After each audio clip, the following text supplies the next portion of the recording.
সম্মান অনেক বেশি। কথা বলেন ঠিক কিনা? মুহাজির সম্মান অনেক বেশি, কারণ ওনাদের বাড়ি এলাকা নয়, দূর থেকে আসছে। সম্মানিত ভাইয়েরা আমার, এই জন্য দ্বীন এবং ইসলামের জন্য যারাই কষ্ট করে, যারা কথা বলে, যারা দৌড়ায়, যারা বিসর্জন দেয়, যারা ত্যাগ করে, তাদেরকে আল্লাহ সুবহানাহু ওয়া তাআলা বলেছেন এরা হলো মুত্তাকি, এরা হলো তাকওয়া, এরা হলো পরহেজগার। এটা হলো লিটিল ক্লিয়ার। আর ক্লিয়ার মানুষদেরকে আল্লাহ সুবহানাহু ওয়া তাআলা একটা জান্নাত দান করবে। সেই জান্নাতের ছোট্ট একটা পরিধির কথা বলেছে, সেই জান্নাতের একটা ব্যাসার্ধর কথা বলেছে। ব্যাসার্ধটা হবে এই পৃথিবীর 10টা পৃথিবীর সমান। আর একটা বার বলেন তো, আল্লাহ রাব্বুল আলামিন বলেন ওয়াসারিউ ইলা মাগফিরাতিম মির রাব্বিকুম ওয়া জান্নাতিন আরদুহাস সামাওয়াতি ওয়াল আরদু উইদ্দাত লিল মুত্তাকিন।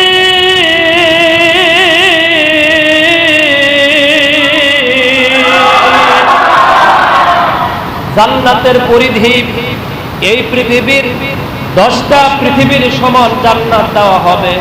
এই জান্নাতের জন্য যারা পাগল তারা এখানে বসে গিয়েছে। ওই জান্নাতকে যারা তুচ্ছ তাচ্ছিল্য অ্যাভয়েড করে তারা এ জায়গায় বসে না, ময়দানে ইসলামের পক্ষে কাজ করে না। তাদের দ্বারা এখনো কাজ হয় নাই, ভবিষ্যতে কাজ হবে না। ওরা বক্তা হলে বক্তার দ্বারা ইসলামের কাজ হবে না, শ্রোতা হলে শ্রোতার দ্বারা কাজ হবে না। চেয়ারম্যান, মেম্বার, এমপি, মন্ত্রী, মিডিয়া কর্মী, মুসল্লি, ইমাম, এদের দ্বারা ইসলামের কাজ হবে না। কথা বলেন ঠিক কিনা?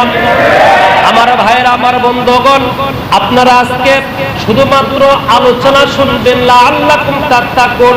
রোজা রাখলে তাকওয়াবান হওয়া যায়, রোজা রাখলে জান্নাত পাওয়া যায়, রোজা রাখলে গুনাহ ক্ষমা হয়। কিন্তু রোজা তো আমরা সবাই রাখি, কিন্তু আমাদের আমির হামজা ভাইয়ের মতো রোজা রাখতে পারি না। কথা কোন ঠিক কিনা?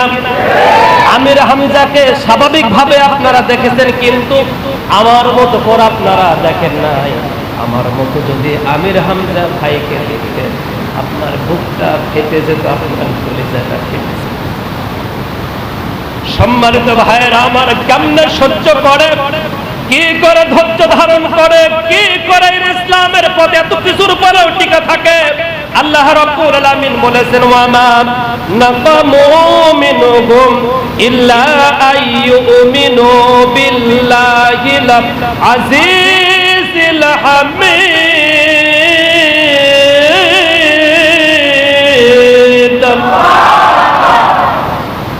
ওনার কোনো অপরাধ নয়, ওনার কোনো দোষ নয়, ওনার কোনো মানুষকে ঠকানো, টেন্ডারবাজি করা, মানুষকে ঠকানো, টেন্ডারবাজি করা, জুলুম করা, নির্যাতন করা, এই ধরনের কোনো কাজ করে নাই।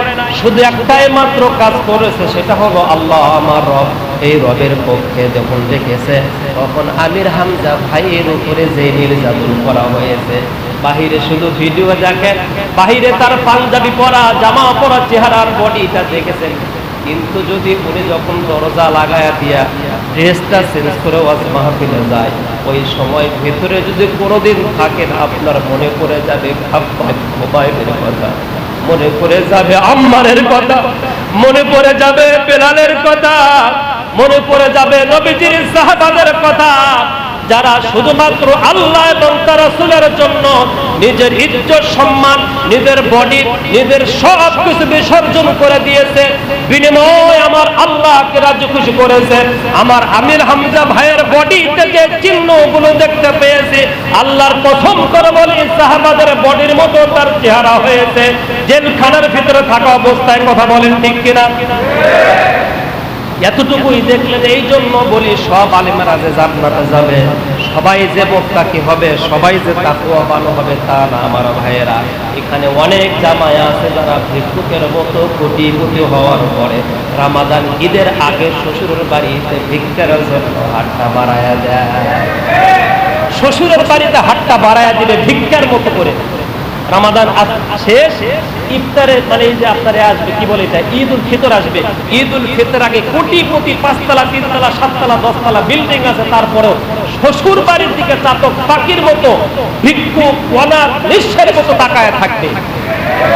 কোটিপতি জামাইয়ের চাইতে, বিসিএস ক্যাডার জামাইয়ের চাইতে, প্রফেসর ডক্টরের পিএইচডি জামাইয়ের চাইতে ওই ঢাকা বনানীর জান্নাতি বস্তির মেয়ের দাম আল্লাহর কাছে, সমাজের কাছে অনেক অনেক বেশি প্রিয়। কথা বলেন ঠিক কিনা? তাকওয়াবান ব্যক্তির ভিতরে একটা শিক্ষা আসবে, পরের দিকে তাকাবো না, পরের কোনো আশা করব না। জান্নাতে কি বলেছেন? সব কিছু পুরো ছাই হয়ে গেল কিন্তু আমার মা বেঁচে আছে। কি সুন্দর কথা যুবক, আমার মা বেঁচে আছে, অন্য কোনো কথা নাই। সব পুরো আমার ছাই হয়ে যায়, বেঁচে আছেন কে?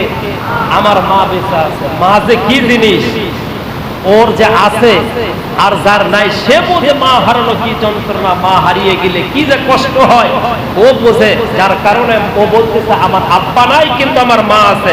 সব পুরো ছাই হয়ে যায় কিন্তু আমার মা আছে। মা যদি আমার থাকে পাশে, আমাকে ভবিষ্যতে লেখাপড়া করান, আমাকে প্রতিষ্ঠিত করা, আমাকে দেখভাল করা, সব দায়িত্ব আমার মা বহন করতে পারবে। অতএব এই জান্নাতীর কাছ থেকে যুবক তরুণদের একটাই শিক্ষা, ও অশিক্ষিত ক্লাস 3-তে পড়ে, ওর মতো করে তোমরা তোমাদের মাকে শ্রদ্ধা সম্মান ইজ্জত করো। রাসূল বলেছে পৃথিবীর সবার দোয়া বিফলে চলে যেতে পারে, কিন্তু আইকাল চ্যালেঞ্জ কেবলমাত্র শুধুমাত্র তোমার মা আর তোমার বাবার দোয়া জীবনেও কোনোদিন বিফলে যাবে না। কারণ মায়ের গালিতে হয়েছে কাবা ঘরের ইমাম, মায়ের গালিতে কি হয়? কাবা ঘরের ইমাম হয়। এই জন্য মাকে শ্রদ্ধা করার জন্য তরুণ যুবকদেরকে আমি উদাত্ত আহ্বান জানালাম। সম্মানিত ভাইয়েরা, গতকালকে গিয়েছে কদরের রাত, গতকালকে গিয়েছে বদরের দিন, 17 রমাদান বদরের দিন ছিল, আর আসতেছে সামনে কদরের রাত। কদর আর বদর 3 শব্দতে দুটাই। কথা বলেন ঠিক কিনা? আপনারা দেখবেন কদরের ফজিলত হুজুররা বয়ান করতেছে একটা রাত, ইন্না আনসালনাহু ফি লাইলাতুল কদর লাইলাতুম মিন আলফি শাহর, এইভাবে বর্ণনা করে বলতেছে একটা রাত যদি কেউ জাগ্রত হতে পারো, কমপক্ষে 84,000 4 মাস 10 দিন ইবাদত করলে যে সব, ওই সব আল্লাহ পাক তোমাদের আমলনামায় দিয়ে দিবে। কি জোরে সুবহানাল্লাহ বললেন! বদরের সুবহানাল্লাহ, আর বদরের কি?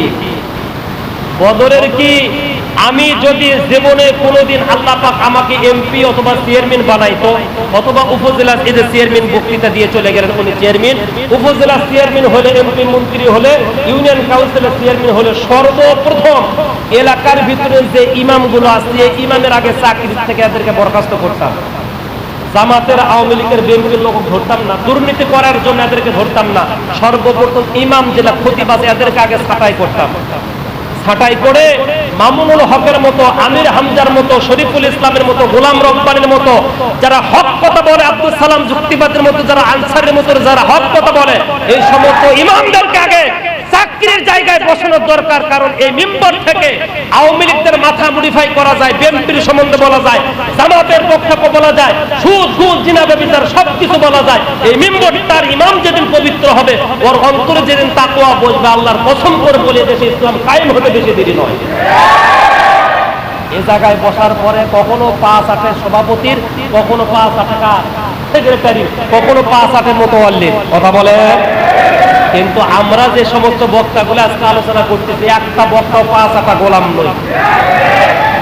আমার ভাইয়ের, আমার বন্ধুগণ, বদর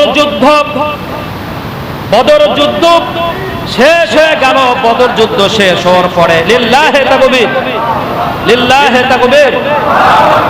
সম্মানিত হাজিরিন ইকরাম, যেহেতু আগের বক্তা 2 মিনিট সময় নিয়েছে, আমিও 2 মিনিট নেব। কথা বলেন ঠিক কিনা? 2 মিনিটের ভিতরে ফিনিশিং। আগের বক্তা 2 মিনিট আমার খাইছে, আমিও খাবো।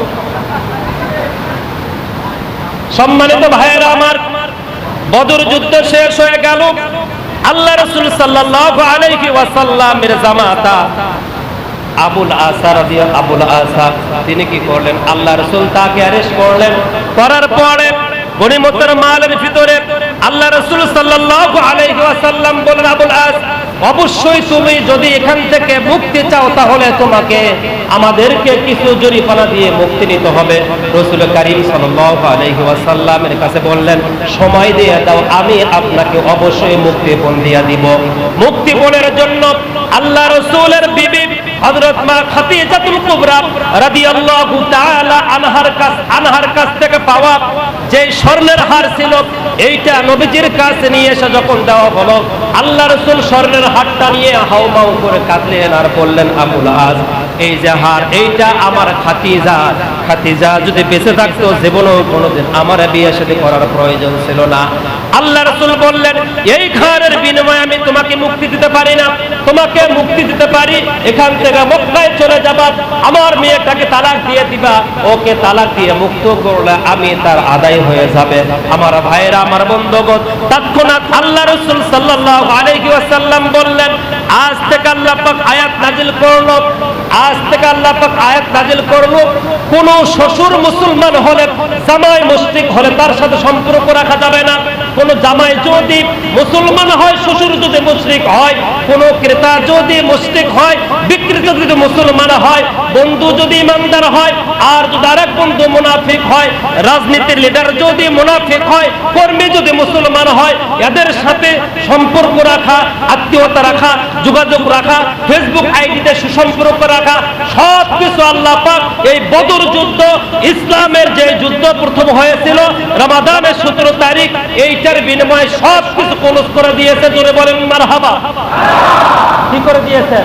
ক্লোজ করে দিয়েছেন। আর মুশরিকদের সাথে তোমাদের কোনো সম্পর্ক থাকতে পারে না, ইসলাম বিদ্বেষীদের সাথে কোনো সম্পর্ক থাকতে পারে না। যারা কোরআনের ক্ষতি করে, ইমানদারদের ক্ষতি করে, আলেম ওলামাদেরকে যারা নির্যাতন জুলুম করে, এদেরকে তোমাদেরকে ডিলিট করতে হবে 17 তারিখের পরে। যারা 17 তারিখের পরে তাদের সাথে ফেসবুক আইডি, সুসম্পর্ক, বন্ধুত্ব আছে, আমি আল্লাহর জাতের কসম করে বলি, ওনাদের রোজা কবুল হয়নি, আর 100 বছর বেঁচে থাকলে ওদের রোজা কবুল হবে না। যার কারণে রমজান মাসেও যা, রমাদানে ঈদের নামাজ পড়ে আসলে তাই। কামা তাদিনু তুদানু, যেমন কর্ম তেমন ফল। আল্লাহ সুবহানাহু ওয়া তাআলা আমাদের সবাইকে এই সংক্ষিপ্ত আলোচনা